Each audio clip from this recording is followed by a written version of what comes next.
Welcome to the organ loft of Chichester Cathedral. I'm Tim Ravalde, the Assistant Organist here. Let's start exploring this rather interesting and lovely instrument.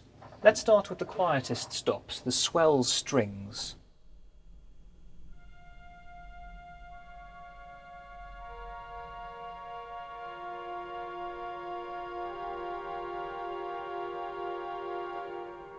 The swell is right at the top of the organ, so they shimmer all around the building. They're voiced very delicately here. Let's take a look at some flutes. Also at the top of the organ is the solo. Here's quite a chunky flute, 8-foot on the solo.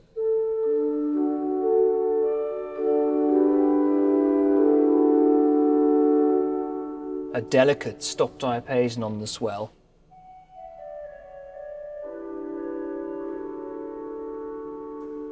Another stop diapason on the choir organ. The choir organ is immediately behind me. This department of the organ, the choir, is as close as it could possibly be to the choir stalls and the singers. So this stop diapason, an 18th century John Byfield, is perfect for accompanying verse services by Byrd and Tomkins and Gibbons.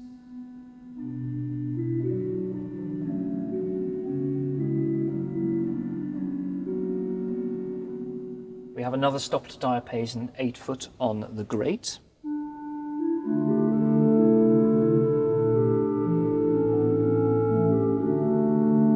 Similar in many ways, but more full. The grate is on a lower level. When you're playing here, the grate is just sort of up there, so you can hear it through the wood.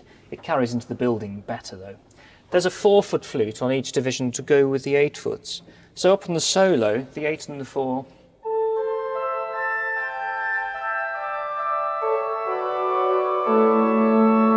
feel quite broad and romantic. On the swell, quite chirpy. On the choir organ,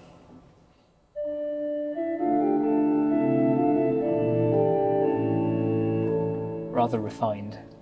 On the grate,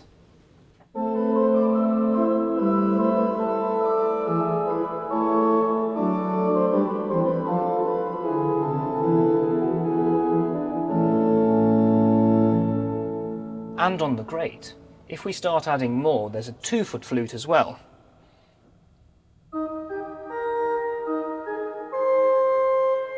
And a 12th, which is a clever stop because it faces both ways. It's simultaneously a little bit fluty and a little bit diapasony. Let me show you the 12th on its own.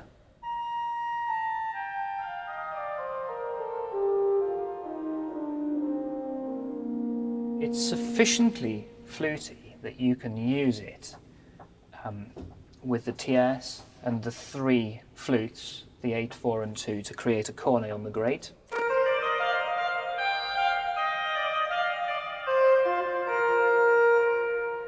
Which is a smaller relative of the solo cornet, which is all bundled into one 5-rank stop. Got to be careful with this one. It runs out.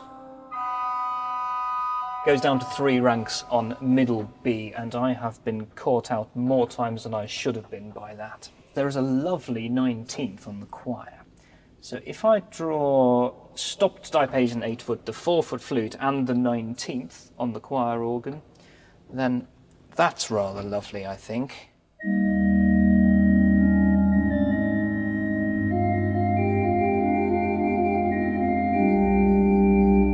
But a really nice trick is to lose the 8-foot stopped diapason on the choir, play down the octave,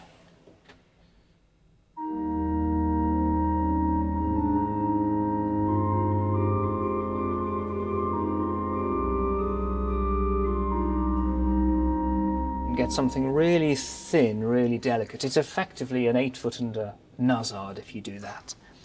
I think we haven't looked at any diapasons yet. So why don't we start on the swell with the 8-foot diapason. It's gentle. Much is gentle on this instrument. It always has been. And it's one of the things that makes it a really lovely instrument to accompany a choir on. You can unlike many cathedral organs, use the entire instrument while accompanying our relatively small cathedral choir and not overwhelm them. Here's our gentle 8-foot diapason on the swell.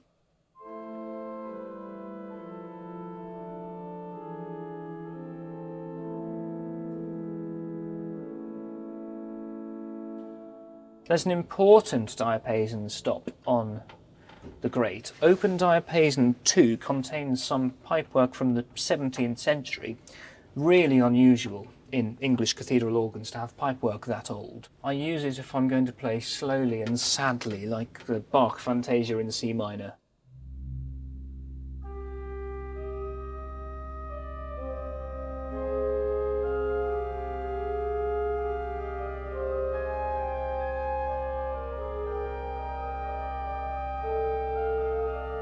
How about open diapason 1 on the grate? Rather stronger, rather prompter, and that of course is the basis upon which we build our great chorus. So let's see how that builds up. Here's the 8-foot diapason, and the principal,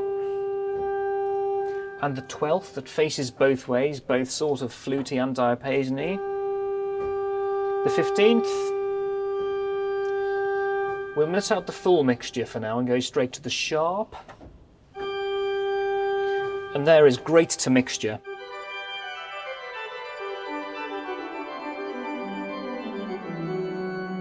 Which is a really, really nicely balanced sound for Bach in that sort of way.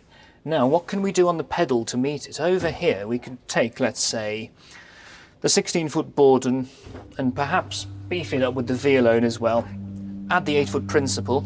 That's another ancient stop. It's a sort of cousin of open 2.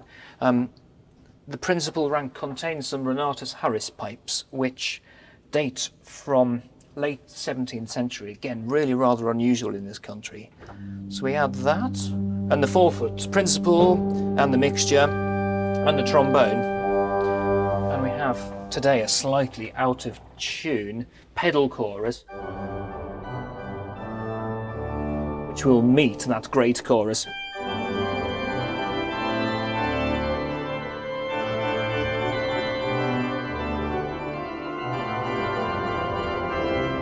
And so on. And so you don't on this organ have to do any of that sort of funny business you do on many English organs actually, which is coupling various little things down from various places and having 6 8-foots and 3 4-foots just to try and get a good Bach chorus.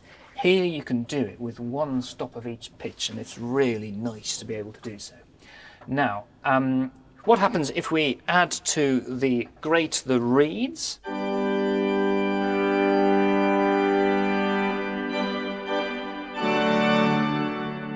Not a huge amount is one answer, and actually our great reeds are voiced fairly gently, which is why we're in a position, if we wish to add the solo posauner to it as well.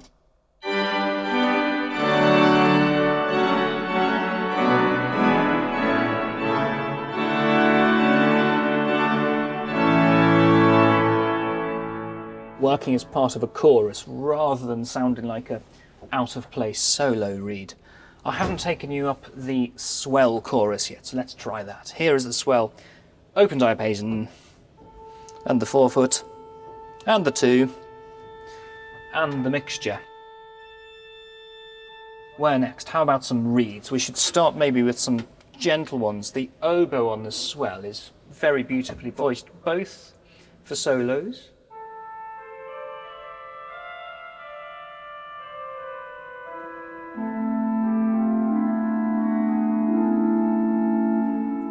and also as a chorus reed.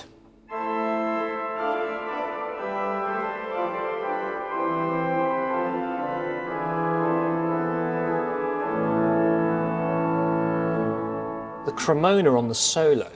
I should add the solo is unenclosed. We only down here have one box, so we only have one department, the swell, under expression.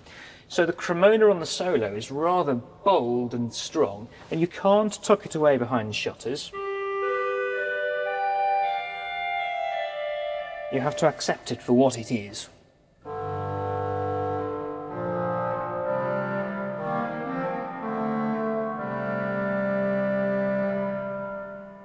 And then, where are the stronger reeds? Well, here are our 16, 8 and 4 on the swell, the fagotto, the conopian, the clarion.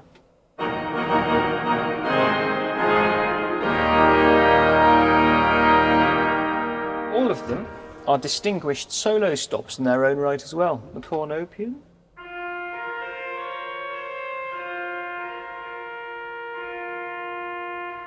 the fagotto is really good up the octave if you want a gentler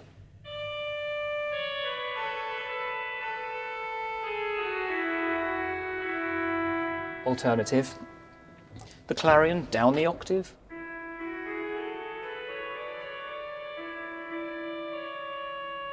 The great 8-foot trumpet.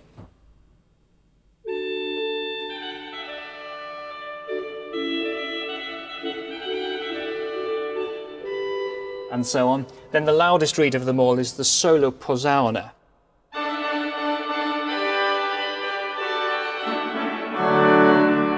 It's not quite a tuba. It doesn't cut through full organ in the way that a true romantic tuba does. The advantage of this stop, though, is it genuinely works as a chorus reed. You can couple it through to full great and full swell, and it doesn't sound like it shouldn't be there. I don't think we've thought very hard about the pedal department yet. Downstairs, underneath me, as you enter the organ loft through the door, you find the open wood, big green wooden pipes.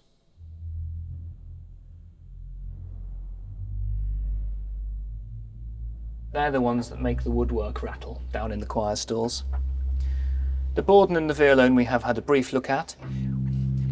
We don't have a 32-foot flue on this organ, but what we do have is a 10 2/3 quint, which low down fakes it. Let me see if I can show you. You've got to have decent speakers for this, I suppose. So this is low E on just the bourdon. Let's have the quint. From here I'm getting a bit of a rumble and a rattle, and I definitely can't hear it being quinted. From here,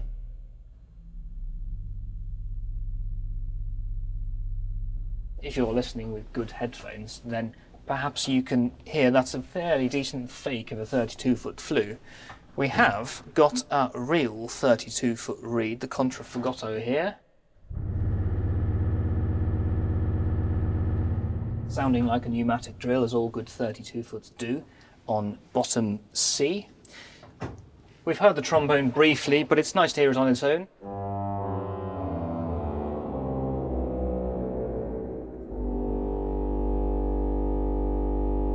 It's an interesting mix, this organ, of some fairly new pipework and some extremely historic stuff. And it's interesting to pause just for a minute and ask ourselves, why? Well, from this organ loft, you can see the medieval stonework merging into some sharp, clean lines of Victorian masonry. That is a relic, an artefact of when, in 1861, the spire and tower collapsed here in Chichester.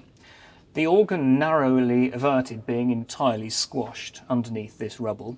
It was moved in time, and it was kept in storage during the collapse and during the rebuilding.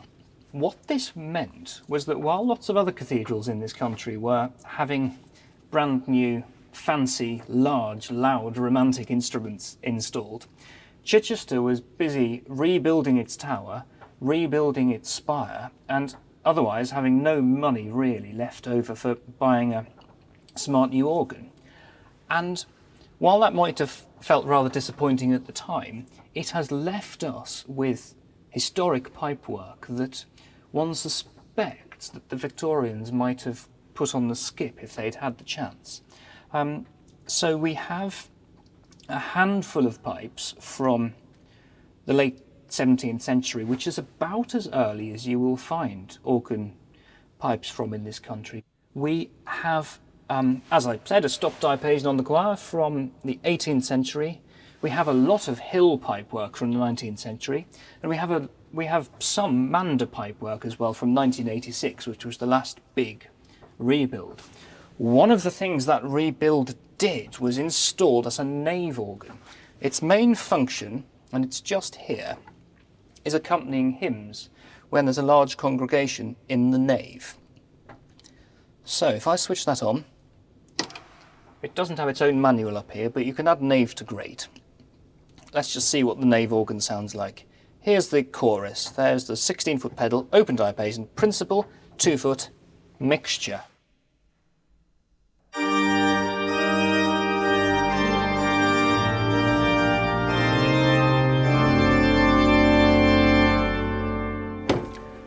I think that I've just about shown you every stop on this organ that I wish to.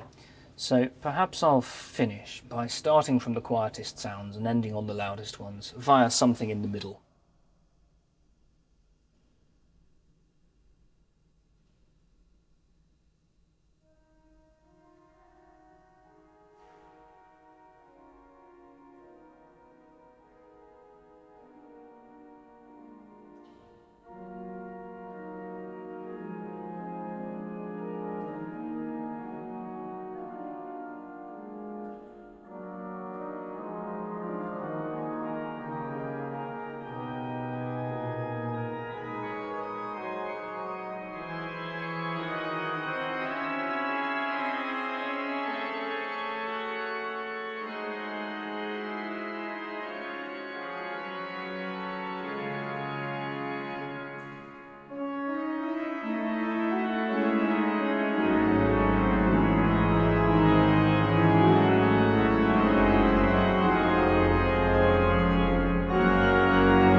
I hope you've enjoyed this brief exploration of Chichester Cathedral's organ.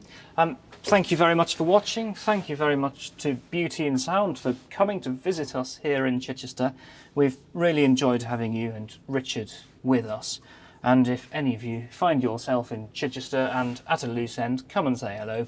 Come to Evensong. Come to an organ recital. It'll be lovely to see you. Thank you.